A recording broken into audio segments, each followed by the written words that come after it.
90 minutes business, l'invité. Avec nous ce midi, Hugo Bazin, cofondateur de TicTacTrip. Bonjour. Bonjour. On va parler de TicTacTrip, qui est la plateforme comparateur en ligne pour combiner et réserver des trajets bas carbone.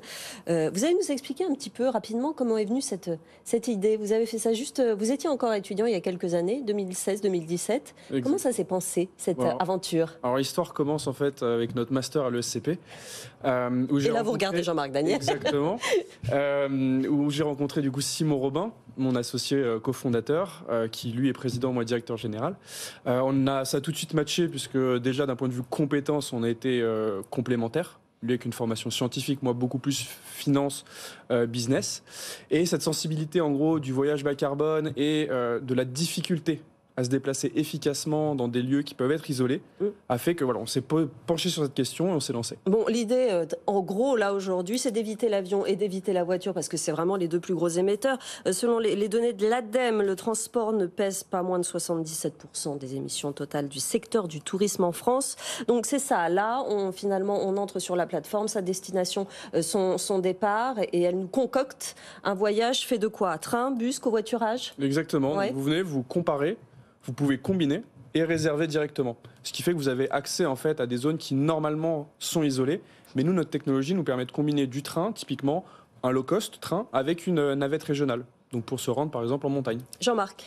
Et vous faites du conseil ou vous achetez également les billets pour les gens qui viennent sur votre site? Alors nous, tout est fait automatiquement. Ce qui fait qu'en gros, à partir du moment où vous réservez, nous on appelle en gros l'API, on appelle en gros le réseau de nos partenaires qui peut être SNCF, Trenitalia, Flixbus, Blablacar, et tout se fait automatiquement. La réservation est instantanée. Donc on ne préachète pas au final les billets. Combien de destinations en France? Alors un peu plus de 3500 et 6500 en Europe. Et combien de voyageurs depuis votre création? Ça augmente année après année. Oui. J'imagine que l'argument bas carbone commence quand même à bien convaincre. Bien sûr. Alors notre service est vraiment opérationnel puisqu'il y a eu de nombreux développements techniques et commerciaux nécessaires depuis fin 2020, début 2021. On totalise un peu plus de 60 000 aujourd'hui clients. L'objectif, rien qu'en 2023, c'est d'avoir quasiment 200 000. 200 000 rien que sur cette année. Exactement. Pierre? Les Iliens ne vous aiment pas. Les Iliens, les gens qui habitent dans des îles, vous voyez ce que je veux dire?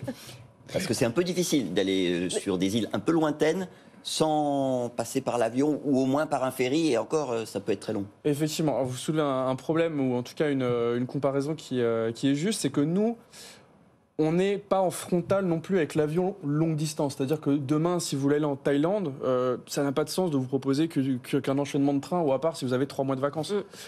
Aujourd'hui, nous, c'est vraiment sur le marché national, où on pense, que ce soit par les études, en gros, carbone, les différents rapports qu'on a, etc., ou simplement une question d'accessibilité. Aujourd'hui, une alternative train ou navette partagée a beaucoup plus de sens que l'avion. Mais je pensais par exemple à la Corse. Oui, alors la Corse, c'est une bonne...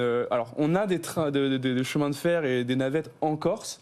La prochaine étape, ce serait effectivement d'intégrer des ferries. Oui, parce que c'est ça. Vous avez des partenariats avec Blablacar, avec Flixbus, avec Eurostar, avec SNCF, évidemment. L'idée, à la fin, là, dans les mois qui viennent, c'est aussi d'atteindre les liaisons par bus qui ne mènent de la gare à la destination finale. C'est d'avoir le plus, finalement, possible de voyagistes régionaux. Oui, alors en fait, c'est d'avoir l'offre la plus exhaustive possible sur le moyen long courrier, en gros sur du terrestre, donc train, bus, covoiturage toujours.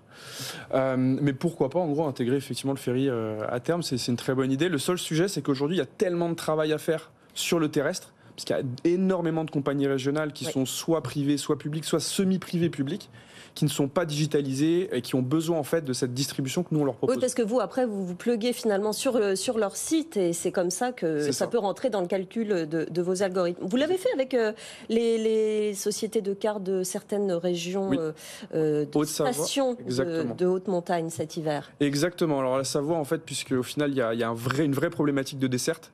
On se retrouve souvent en fait à la gare du train à prendre un VTC, un taxi, ça nous coûte 150 € et c'est pas ce qu'il y a de plus écolo. Et là, on renforce le bilan carbone pour le coup. Exactement. Faut savoir que à peu près à distance équivalente sur un marché national, prendre Tic Tac Trip permet d'économiser 20 à 80 fois ce qu'on aurait émis en prenant un avion ou sa voiture, son véhicule particulier. Et alors, vous adressez uniquement à des passagers solitaires ou enfin à des familles, ou est-ce que vous avez des accords avec des agences de voyage?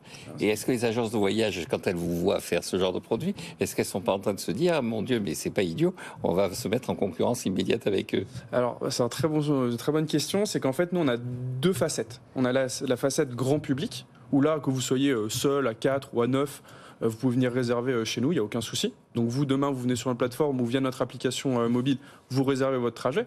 On a l'autre facette qui est un peu moins connue du grand public forcément, parce qu'elle est B2B, où là, en fait, les agences de voyage, les tours opérateurs, au lieu de nous voir comme des concurrents, ils nous voient comme des partenaires. Ce qui fait qu'on leur fournit en fait la technologie pour que eux après puissent packager de leur côté. En faire un argument de vente. Voilà, exactement.